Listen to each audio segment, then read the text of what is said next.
જય સોમનાથ, જય ગુજરાત. ફરી એક વખત સ્વાગત છે આપનું એસપી એજ્યુકેશન વ્લોગમાં. આ વિડીયોમાં જોઈશું આપણે આગના દાવાના હિસાબોમાં નફાની નુકસાનીની પોલિસી દાખલો 1 જે સૌરાષ્ટ્ર યુનિવર્સિટી 2018 અને 2022માં પૂછાયેલો છે. સૌપ્રથમ જોઈશું આપણે દાખલાની રકમ અને ત્યારબાદ કરીશું દાખલાની ગણતરી. તો તારીખ 31/3/2025ના રોજ એબીસી પેઢીમાં આગ લાગી અને તારીખ 31/8/2025 સુધી ધંધો ખોરવાઈ ગયો. વીમાની રકમ ₹30,000 હતી અને બાંહેધરીનો સમય 7 માસનો હતો.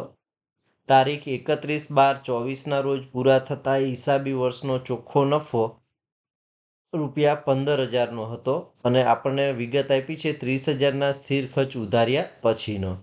ત્યારે એ જ સમયનું વેચાણ ₹12,00,000નું હતું. તારીખ 31/3/2025ના રોજ પૂરા થતા વર્ષ એટલે કે આગ લાગ્યા તારીખે પૂરા થતા 12 માસનું વેચાણ ₹1,50,000 હતું. જે સમય દરમિયાન ધંધો ખોરવાઈ ગયો તે સમય દરમિયાનનું વેચાણ ₹22,500 હતું. ત્યારે પાછલા વર્ષનું તે જ સમયનું વેચાણ ₹65,000 હતું.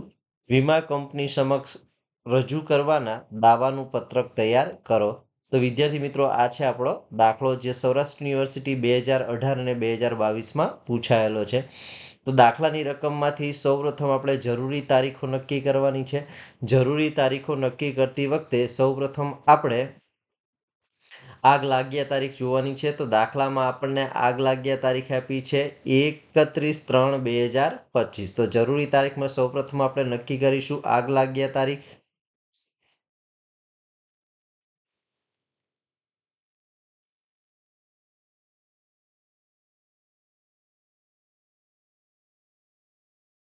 તો આગ લાગ્યા તારીખ છે 31/3/2025. ત્યારબાદ આપણે નક્કી કરવાનો છે બાંહેધરી સમય. તો બાંહેધરી સમય દાખલામાં આપણને આપ્યો છે 7 માસ.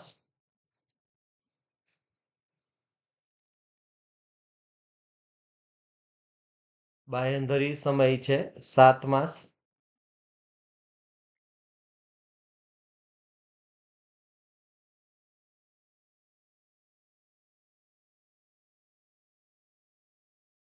તો લખીશું 7 માસ. હવે આપણે બાંહેધરીનો સમયગાળો નક્કી કરવાનો છે. તો બાંહેધરીનો સમયગાળો નક્કી કરવાનો તો બાંહેધરીનો સમયગાળો એટલે કે આગ લાગ્યા તારીખથી 31/8/2025 સુધીનો સમયગાળો બાંહેધરી સમયગાળો.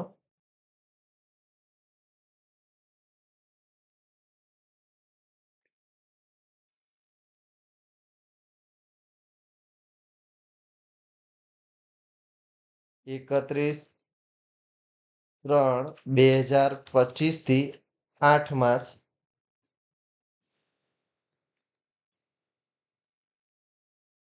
એકત્રીસ 8/2025. હવે ગયા વર્ષનો આપણે તે જ સમયગાળો નક્કી કરવાનો છે. તો લખીશું આપણે ગયા વર્ષનો તે જ સમયગાળો.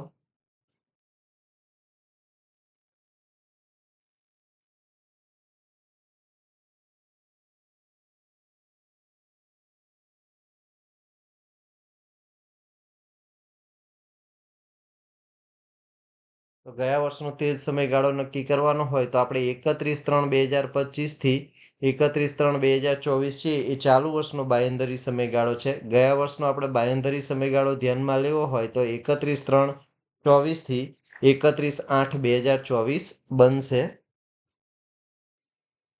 31/3/2024 થી 31/8/2024 જે આપણો બાંહેધરીનો સમયગાળો મળશે ગયા વર્ષનો. હવે આપણે નક્કી કરવાનું છે આગ લાગ્યા તારીખ અગાઉના 12 માસનો સમય. તો લખીશું આગ લાગ્યા તારીખ અગાઉના 12 માસનો સમય.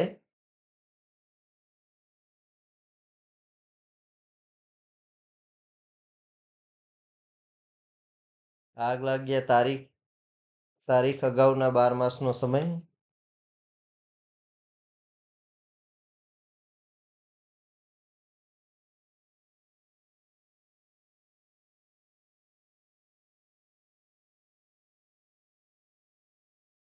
આગ લાગ્યા તારીખથી અગાઉના 12 માસનો સમય ગણવો હોય તો 31/3/24 થી 31/3/2025 થશે.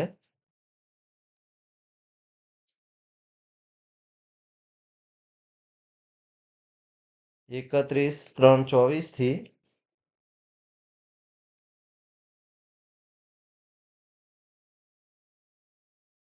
30/3/2025 આગ લાગ્યા તારીખ અગાઉના 12 માસનો સમય થશે. તો વિદ્યાર્થી મિત્રો, દાખલો ગણતી વખતે સૌપ્રથમ આપણે જરૂરી તારીખો નક્કી કરી લેવાની છે, જેમાં સૌપ્રથમ આપણે આગ લાગ્યા તારીખ 31/3/2025, બાંયધરીનો સમય આપણને આપ્યો છે 7 માસ. બાંયધરીનો સમયગાળો આપણો થશે 31/3/2000 થી 7 માસ ઉમેરો તો 31/8/2025 થશે. એટલે બાંયધરીનો સમય 31/3/2025 થી 31/8/2025.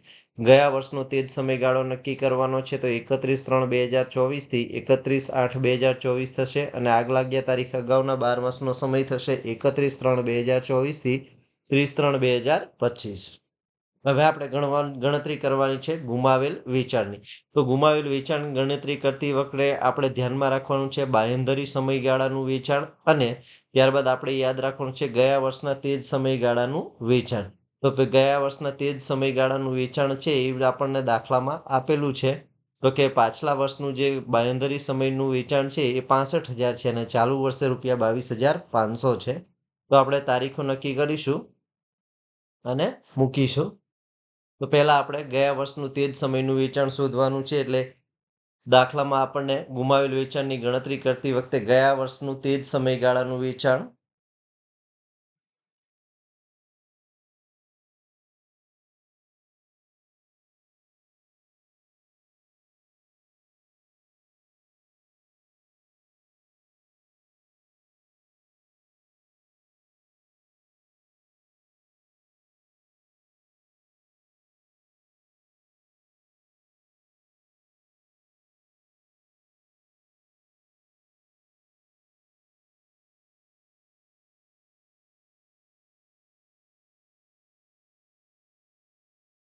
ગયા વર્ષનો સમયગાળો છે અને એનું વેચાણ પણ આપણને ગયા વર્ષના સમયનું વેચાણ આપેલું છે.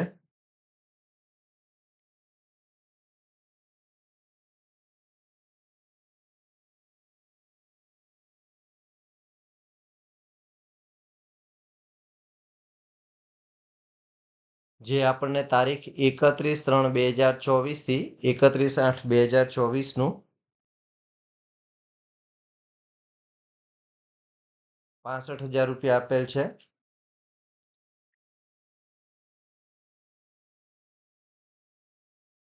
એમાંથી આપણે બાદ કરવાનું છે બાંયધરી સમયગાળાનું વેચાણ. તો બાંયધરી સમયગાળો અને તેનું વેચાણ આપણને બાંયધરી સમયગાળાનું વેચાણ અને આપ્યું છે 22,500. તો બાદ કરીશું.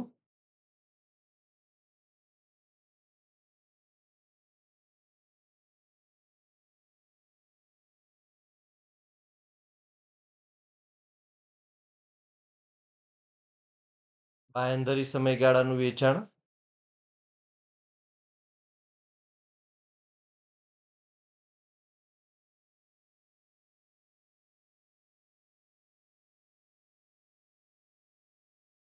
બાંયધરી સમયગાળો દાખલામાં આપણને આપ્યો છે 31/3/2025 થી 31/8/2025.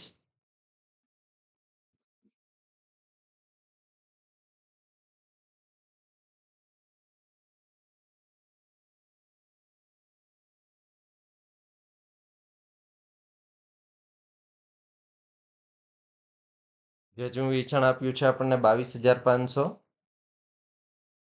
65,000 માંથી આપણે 22,500 બાદ કરીશું તો આપણને ગુમાવેલ વેચાણ મળશે ₹42,500.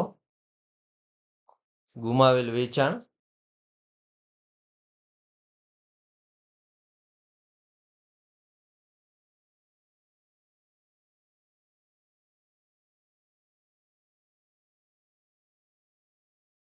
હવે આપણે જરૂરી તારીખો નક્કી કરી લીધી છે અને ગુમાવેલ વેચાણની પણ ગણતરી થઈ ગઈ છે.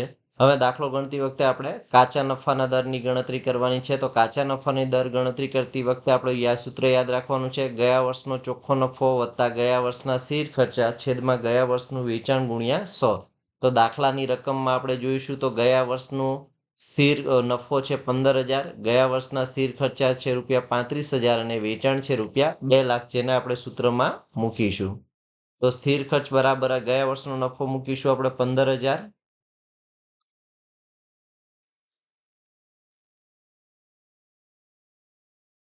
વત્તા ગયા વર્ષના સ્થિર ખર્ચા મૂકીશું 35,000 છેદમાં વેચાણ મૂકીશું આપણે ₹2,00,000. 15 વત્તા 35 કરીશું તો આપણને સરવાળો મળશે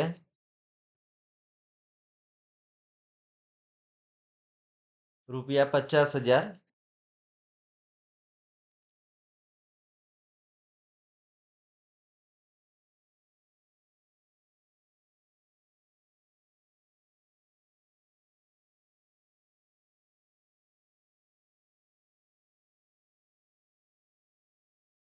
સરવાળો કરીશું તો મળશે ₹50,000 ભાગ્યા 2,00,000 ગુણ્યા 100 કરીશું તો આપણને મળશે કાચા નફાનો દર 25%. હવે આપણે ગણતરી કરવાની છે આવરી લીધેલ નફાના દરની. તો આવરી લીધેલ નફાનો દરની ગણતરી કરતી વખતે આપણે યાદ રાખવાનું છે વીમા પોલિસીની રકમ છેદમાં આગ લાગ્યા તારીખ અગાઉના 12 માસનું વેચાણ ગુણ્યા 100. તો દાખલામાં આપણને વીમા પોલિસીની રકમ આપેલી છે ₹30,000 અને આગ લાગ્યા તારીખ અગાઉના 12 માસનું વેચાણ આપણને આપ્યું છે ₹1,50,000. એટલે કે આપણે 30,000 ભાગ્યા ₹1,50,000 કરી અને આવરી લીધેલ નફાનો દર શોધીશું. તો કાચા નફાના દર પછી આવરી લીધેલ નફાના દરની ગણતરી કરતી વખતે મૂકીશું 30,000 વીમા પોલિસીની રકમ ભાગ્યા કાચા નફાનો દર આપણને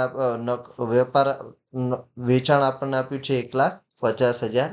30,000 ભાગ્યા 1,50,000 ગુણ્યા 100 કરીશું તો મળશે આપણને 20%.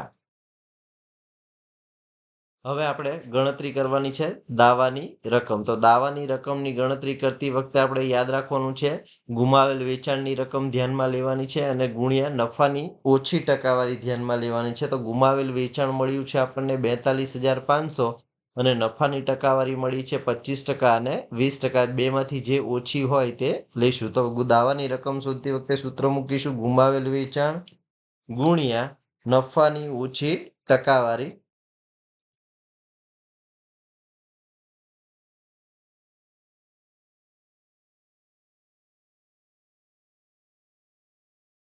તો ગુમાવેલ વેચાણ મળ્યું છે આપણને ₹42,500